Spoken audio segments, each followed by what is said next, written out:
Hey guys, it's Nicole. Welcome back to Chronicles of a Crafter. I'm so glad you guys are here with me today. So this is the soft cover journal that I told you guys I was going to make. And all we've done so far was put the cover on. It's a monochrome journal, so everything's going to be in two colors with maybe an accent color. So right now I'm going with black and white. And I asked you guys to let me know what color I should use on the inside of the journal. I have gotten quite a number of responses. Some of you wanted to see this periwinkle and black stripe on the inside here, and I think that'll look pretty cool. However, it is a little sheer, and the file folder shows in between on the white stripe. I don't know if you guys can really see it. So it does show the underlayment or the inner cover of the file folder. So I'm not sure if I'm going to use this color.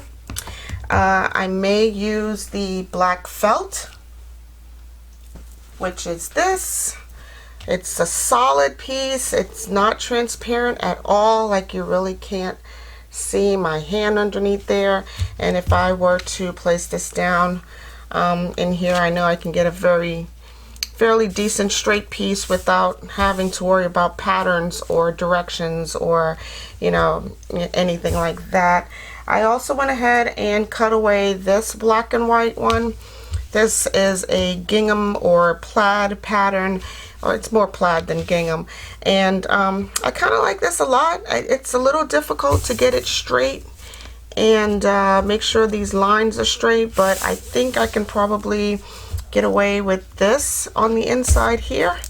And this was just a piece of a larger sheet of fat quarter that I not sheet, but you know, a larger piece of a fat quarter that I cut and measured it to the inside. So I'm probably gonna go with something like this, only because here I'll show you why I really wanted to do this monochrome pattern.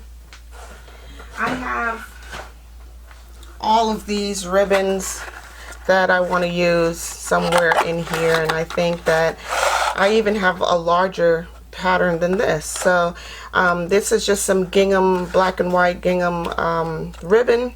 I also have some polka dot ribbon, so I think this monochrome theme will go fairly well. I have a lot more black and white ribbon. I just need to figure out like what my accent color is going to be, and I may go with something like this periwinkle or purpley blue color, because I have some other ribbons that would go nicely with that as well. So the only thing that I really need to do now is line the inside cover.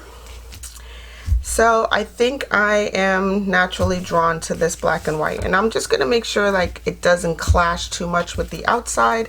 It is a heavy pattern, so you know, let's just see what our eyes do from this pattern on the outside to this on the inside. So, you know, I think it'll go. I mean, I really can't complain about that. So let's just go ahead and glue this down before I change my mind.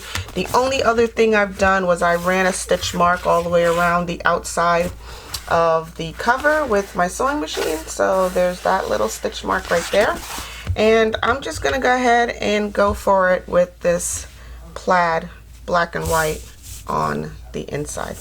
All right, so let's grab some Fabrifix glue and just glue this baby down to the fabric. And for my journal, the inside portion of the journal, what I'm using for my signatures are just standard 8.5 by 11 sheets of paper that I've coffee dyed. It could be anything from construction paper to copy paper, just a bunch of different papers that I've collected and coffee dyed or not coffee dyed. Some of it is just very plain as well. But yeah, hopefully you guys are having a great day. I'm really glad that you're here on my channel watching my videos. I appreciate each and every one of you very much. Thank you for all your comments and you know, tagging your friends and family to visit my channel and watch the videos. So thanks a lot for all of your contributions to this channel.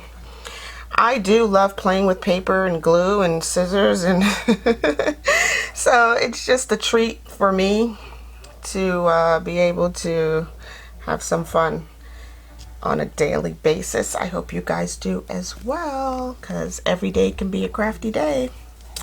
So I'm just gonna place it down with the most straight design of the gingham.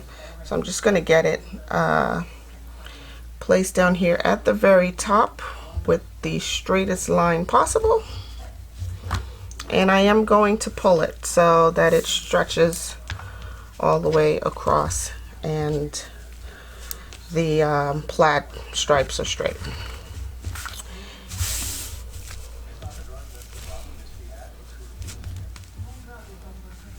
And I also want to cover up my stitch mark on the inside, so hopefully I do have enough fabric here to do that. And then whatever's left over or overhang at the bottom or on the sides, I will cut it away. So when you have like a little wave in the line like that, you can just go directly to that section and just give it a little tug. And I'm so happy that I have a camera jig now, because I just shook the table and the camera did not move. I'm so glad about that. Yeah, it's been a whole thing for me. As you know, it's been an uphill discomfort. So yeah, anyway, this is what we've got on the inside of the journal. And again, whatever's left over here at the bottom, I'll just go ahead and cut that off. But let me grab my signatures so I can show you what we're looking at for the inside. I have here 4 signatures and a file folder, and yeah, they fit really nicely inside the spine, the very you know, flexible spine. And in order to get them stitched in to the journal appropriately, I pushed the signatures all the way to this edge over here, and wherever they land on the inside is where I'll start stitching them in and making sure that they're all even. So that's pretty much how this journal is going to turn out. It's going to look like this and like so. I'll cut away this excess down here. But yeah, this is just some standard copy weight paper and a file folder that I made from a previous manila file folder. And I think I did a video on this. If not, I think I did. If I did, I'll leave a link to it right above here somewhere. All right, so right about the 3rd signature is where I place that file folder, and it will have its own stitch in into the spine. All right, so that's that. Let me cut away this excess, stretch this fabric all the way to the edges, and I think the Fabrifix glue is a good solution for getting that glued down pretty straight. Anyway guys, I'm not going to spend too much time doing a tutorial on this journal. I just wanted to follow up with you guys, let you know which fabric I selected for the inside cover. And yeah, so we may do some decorating based on you know, some of our selections for this journal.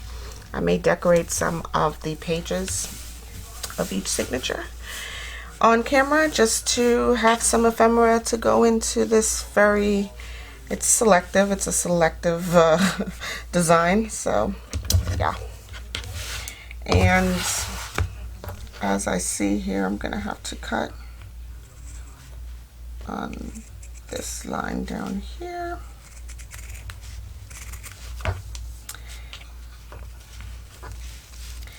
And yeah, that's pretty much what's going on here. So I'm glad we made it to Friday, Funday Friday. Let's have a great weekend. I may or may not do a video for Stress-Free Saturday because I plan on being as stress-free as possible. And sometimes doing a video or coming up with something for a video is it's more stress than normal or than I want to have on a Saturday, but we'll just see. I may or may not do a video for Stress-Free Saturday. Alright, so there's my bottom piece. I will straighten that up some more and then just glue the balance down. So it's good that this has stripes, or you know, yeah, I guess they're stripes, but the pattern on here is like self-explanatory. It just really helps me get it really as straight as possible.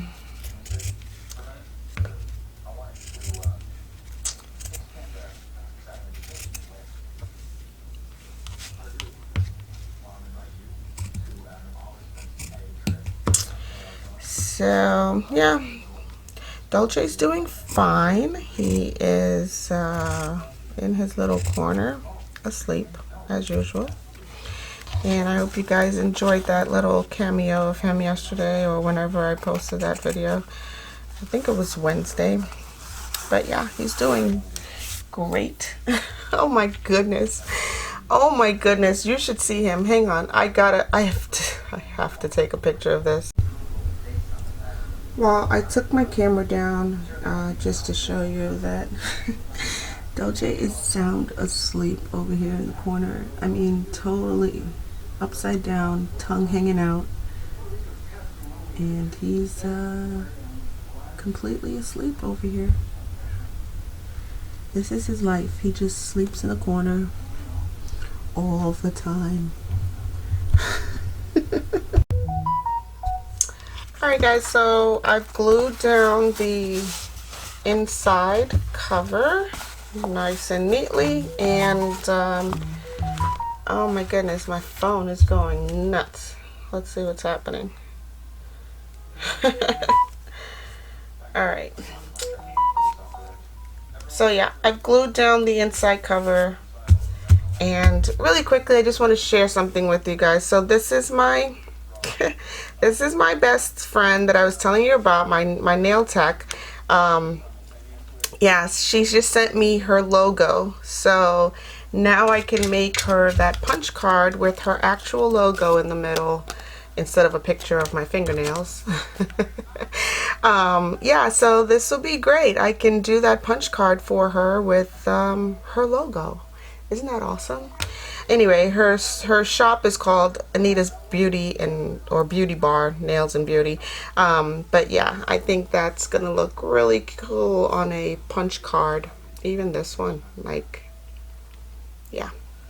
So, alright, anyway, that's a separate story altogether. I don't know if you guys saw that video, but yeah, I did do a little punch card or a customer retention card. You see them at restaurants and whatnot. Yeah, so she sent me her logo, and now I can make one specifically for her. Anyway, here's our journal, our soft covered journal. And here are my signatures. They fit nicely in there. And again, this is what it will look like when it's all done. Alright. Well guys, the only thing left to decide is what I want to use for my closure. So I showed you all of the ribbon that I'm possibly going to use in this journal, and I think I want to use one of these two for my closure, and I can even double it up so it can be both gingham and polka dot, which is what I might do. But what I'm going to do to make the closure for this book is make sure that the closure is on the inside of the journal. So I am going to glue this down just like so on the inside of the journal, making sure I have plenty on both ends to tie the book up, regardless of how chunky the book ends up being. Okay, so I'm just gonna probably leave maybe about a foot on this end over here, so from here to here, about maybe 12 to 15 inches or so.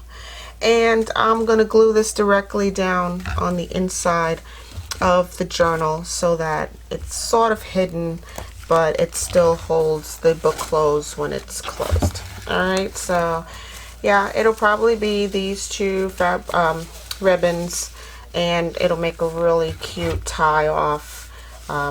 Yeah, I have plenty left to tie in a bow or what have you. So yeah, let me just go ahead and do that. I'll probably cut it to the longest piece over here. Okay, so now I have two even pieces of ribbon that once it's centered, it'll make a really nice tie off at the end or in the center of the book. So it'll go right about there. All right. So I went ahead and stitched a zigzag stitch all the way through both fabrics. Okay, so this is now my closure. I glued it down here in the middle just with a little bit of Fabrifix, and I stitched all the way around again to keep both the inner fabric in and the straps in. So now this is secured to the edge of the book on both sides. Alright, so it's been glued down and stitched down just on the edges all the way around. And this is my top because my distance between the top to the strap is a little bit smaller than my distance from the bottom to the strap. So when it's closed up, it will look like so. It does look even, but I just know visually on the inside that this is a little bit smaller than down here. So that's just my little marker to remind me of where's the top from the bottom. And once it's full, it'll close up like this with a nice ribbon tie and a bow. Of course, it'll be a lot more chunky and full. I can put some papers in there right now and show you that once it's stitched in, the signatures are stitched in, the pages will be a lot more full, especially after I start decorating or embellishing each page or each page in the signatures. It will get bigger and bigger. So this is what I'm calling my little chunky monkey for now. It's going to be a flexible monochrome journal, and we're going to have a lot of fun playing with this. I'm going to start working on some monochrome embellishments and different things to go into this journal. Alright guys, I hope you guys had fun here today. I did. Stay naturally curious, guys. Have a crafty day, and I'll see you in the next one. Bye.